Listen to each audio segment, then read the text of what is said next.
what I'm gonna. You can hate all you wanna, but you're still in your pajama now. I ain't a prima donna, but I built what I wanna. You can say my vision's wrong, the tune of my song.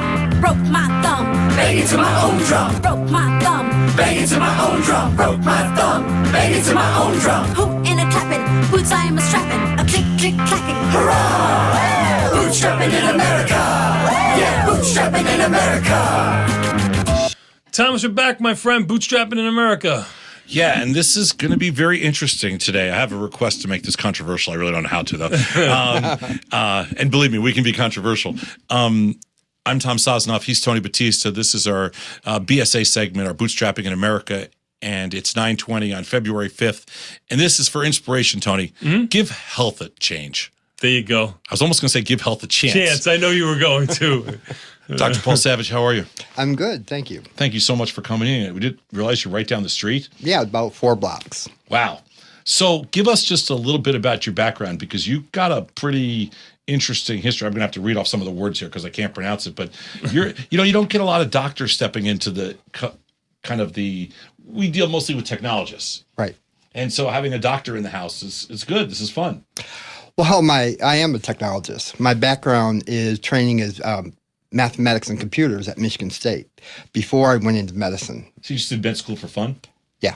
Okay. Yeah. I have one other friend like that. I was going to say, you're one of those guys. Well, I'm one of those. I'm one of those guys who knows that even health is all 0 and 1s. It's no matter how you set up the numbers. So then I did my training in ER, and I was a medical officer at the largest trauma center in the country for about 10 years. Where is that? Detroit. Okay. And talk about gun and knife show. We had 400,000 patients per year. I got shot at twice. Why did you get shot at? Because someone was pissed off. I mean, when they're in the emergency room. Right. That's all our security guards were like Green Berets. I mean, they were all 6'4", 300 pounds. And somebody slipped through with a gun. Correct. So and they missed. Not by much. At that point, so you're more of a man than Tony. This is what you're saying. Oh, absolutely. No. I was on the floor as fast as I could get there. So there's nothing manly. I just ducked.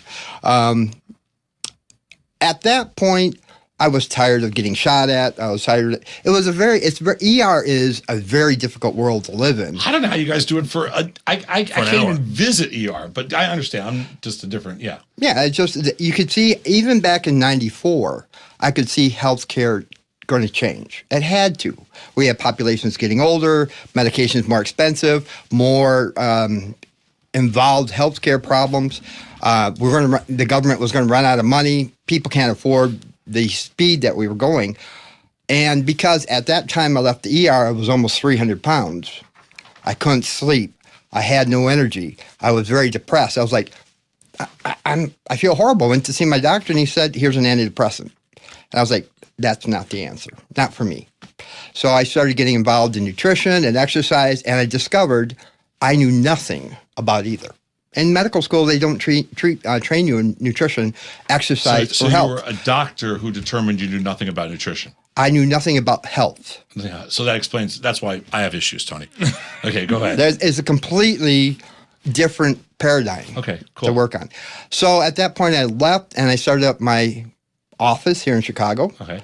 And I also started up my first entrepreneurial business, which I ran for 5 years. What was that? It was called Body Logic MD. And what was Body Logic MD? Pretty much, and similar to what I'm doing now, is a group of physicians that banded together to help improve our marketing power, leverage power, because a lot of doctors want to be in private practice, but the cost is so high, and the cost to acquire patients, the cost to et cetera, that a single physician can't do very well on his own. So find like-minded physicians throughout the country, have them, make it scalable. Right, correct. Got it.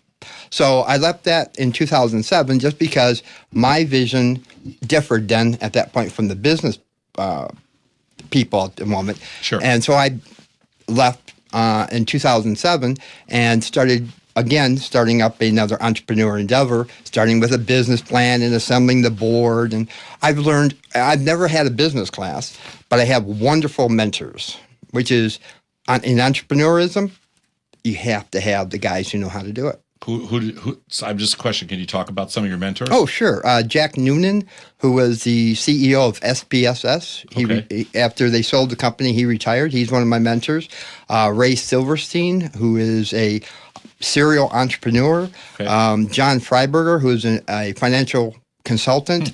All these people were very critical in helping us design the business plan. And then the first step was, because this was a very big vision this time, because we're not only doing the marketing and the leveraging of labs, we're also building the technology for the physician. So Ageology is how old? 1 year. 1 year. Okay, because I wasn't sure the 2007. We spent 2 years on the business plan and finding the right researching it. Right. No, not researching, but so much getting the business plan put together and then finding the investors that we wanted. I got it. There were a lot of investors that were interested, but part of the main goal was finding the investor with the similar goals and strategy that you had in mind. So you've raised about $5 million. Correct. And you have about 35 employees. Correct. So it's a legit, it's a big business. Yeah, we're moving along. And you have revenue right now? No, we're not actually scheduled to get revenue for another 6 months. 6 more months. Right. Okay. That was all part of the business plan, because Ageology has to build a website and build the leveraging of the group purchasing for the physicians. And we're also building a technology solution, an EMR, that fits the doctors in our space, because health and technology are about this far apart. That's a big team. That's a big, mean, that's interesting. So I've been reading about, so first of all, you've been featured all over the place. Yeah. Okay. Why? This whole idea of prevention has to do in part with hormone therapy. Okay. And that means the natural hormone therapy. Why does prevention have to do with hormone therapy? Prevention has to do with nutrition, exercise, stress management, sleep, and maintaining the hormones that your body needs to maintain its function. Now, that was very controversial 15 years ago when I got in this field. But as a mathematician looking at the numbers, I'm like, this only makes sense that when your testosterone goes low, you're not able to maintain your muscle mass. That's what normally happens. And that doesn't happen to every guy, but it happens to a lot of guys. That may explain a lot of things about me. You want to get there? His fascination now with high heels and nylons. Hold on, Tom. Does this sound like you? Hot flashes, night sweats, male, low testosterone, tender breasts, chronic fatigue, low thyroid, mood swings, weight gain. Need I say more? Irritability. Bingo. So keep going. So I told you it would make this controversial. Right. We can make this all about you if you want, Tom. So you've got this. So this. What do you call it in here? I saw the name for it. It's bioidentical hormones. Yeah. What is that? Say it again. Bioidentical. I mean biologically identical. Bioidentical hormones, right? I grew up near Detroit, and we had a saying: you don't put Toyota parts in a GM car. Correct. Okay, that applies to the human being. And most of the pharmaceutical agents, especially for women with menopause and hormones, were synthetic, non-human hormones. So you're saying, and then that's a bad combination? That's a dangerous combination. Okay. Women need hormone therapy. Some women need hormone therapy. Most women do well with nutrition, exercise, managing their stress, but there are groups of women, and it's not an insignificant number, of women whose hormones go so low that their body stops functioning well. And these women need hormone therapy, not only for their quality of life, but to improve their bone mass, to improve their muscle mass, to improve their sexual libido, to improve their energy levels, and to diminish their hot flashes and night sweats, and to balance their weight gain. Because you can eat well and exercise, but if your hormones are off, you're not going to be able to get the body to do what the body wants to do, because the message from the brain to the body doesn't exist. So that's what hormones are, is the brain's way of telling the body to do certain things. Rather than artificial hormones, these are human hormones. These are human hormones. Okay. Now we have the technology to synthesize hormones that look exactly like the human hormones do. But the things like Premarin, which are horse urine estrogens, right, or the synthetic progesterones, which are chemical derivations of all sorts of different things, they act in certain ways like we want them to, but the amount of adverse effects, the side effects, the negative parts is astounding. Matter of fact, it's like a McRib. It's got ingredients in there. McRib has nothing good in about other it, though. countries, No, you can't even eat. They'll ban you. Yeah. You go to prison. McRib has nothing natural in it, so. I'm fascinated by this discussion. Sorry for my, I'm complete kind of Dumbfoundedness you drove. No, Well, I no, mean, no, I just don't know anything talk a about lot. hormones. You guys talk a lot about change in the economic environment in the world. Sure. Change is an opportunity for investment. Totally understand. We Absolutely. completely agree. I mean, It's with Obamacare, which is health care insurance reform. It's not healthcare reform. They're reforming the insurances. What we're going to have in the next 2 years is a system that's more similar to Canada or Italy, where everybody gets this baseline health care. But you're only going to get baseline. They're only going to treat certain things, and you're going to have to wait for that treatment. Now, for people who want to have more than what that offers, you're going to go to a cash base out of pocket. I mean, even in Italy, a friend of mine, his grandmother had a bad hip. They needed a replacement, 9-month waiting list. As soon as he called up and said, I'll pay cash, he got it 3 days later. This is a very different, I'm not going to get into a discussion on, I'm not going to bring a political side into the discussion, but let's get back to the kind of this bioidentical hormone discussion. Because that's, to me, I only care about the entrepreneurial piece here. Well, this is the entrepreneurial piece.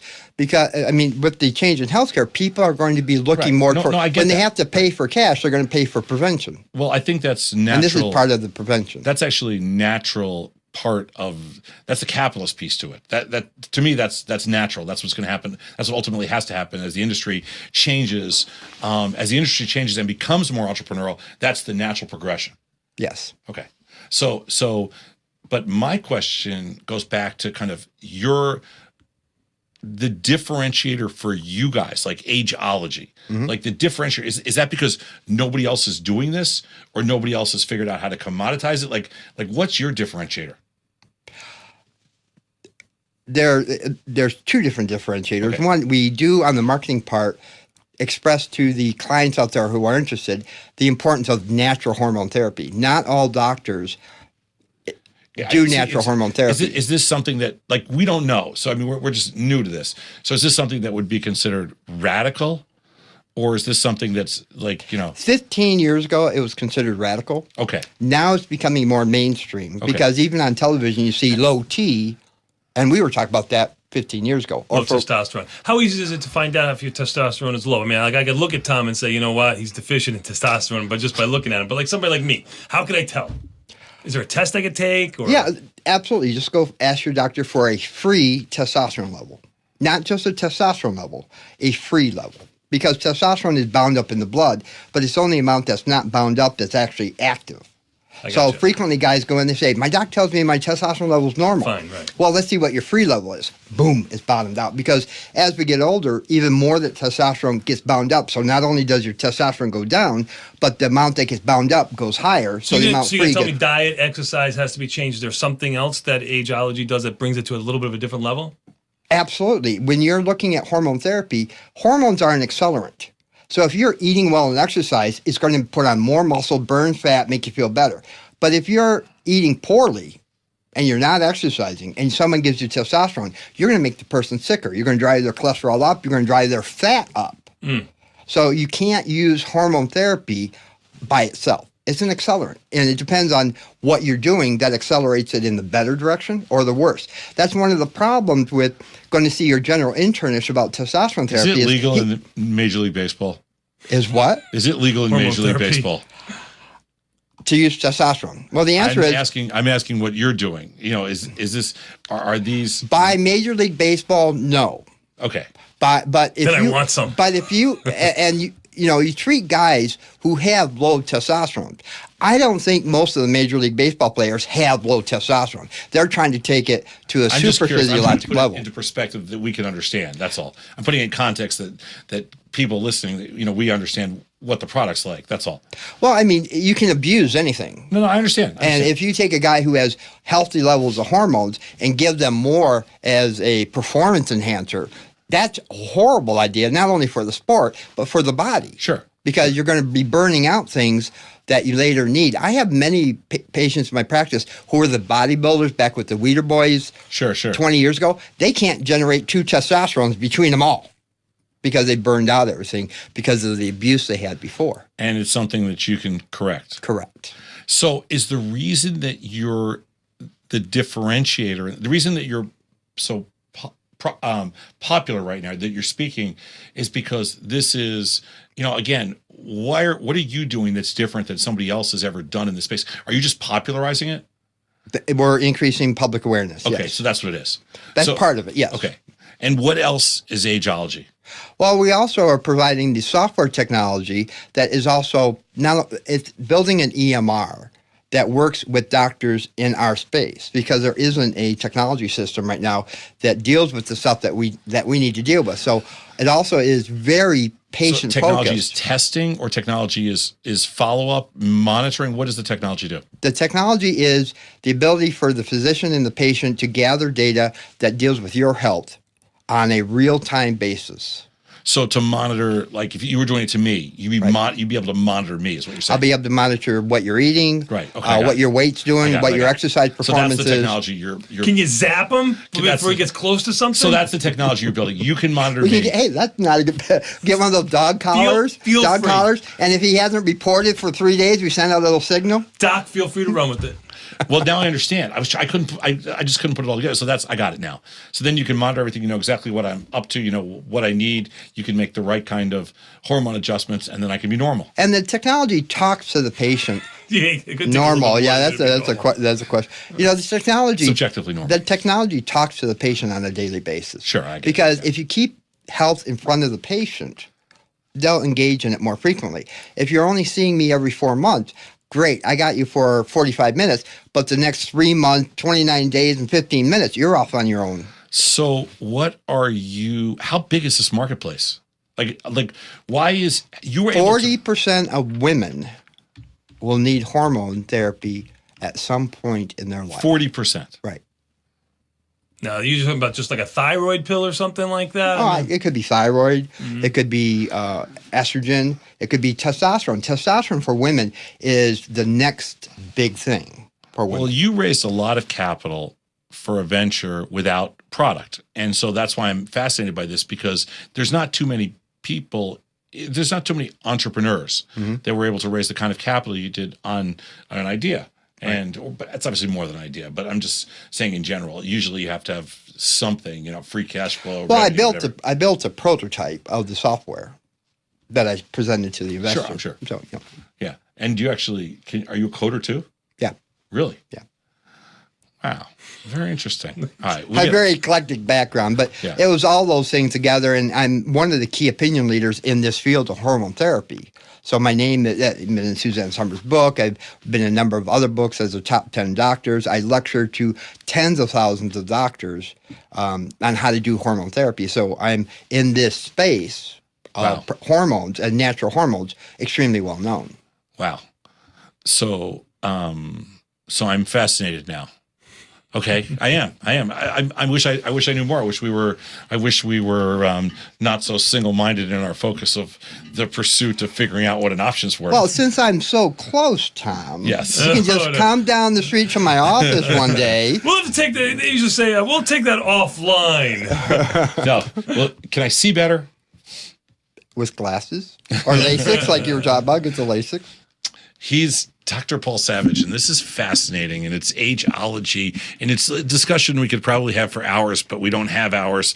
And you're right down the street, so we're going to follow you guys like a hawk from here on out, because now I have a 10 times more clear understanding, and I really am interested in the business because you are unique in the sense, Tony, I don't think we've had anybody on here that's in anywhere close to the same field. We've had healthcare, but it's all technology driven, commoditizing the back end of healthcare. Right.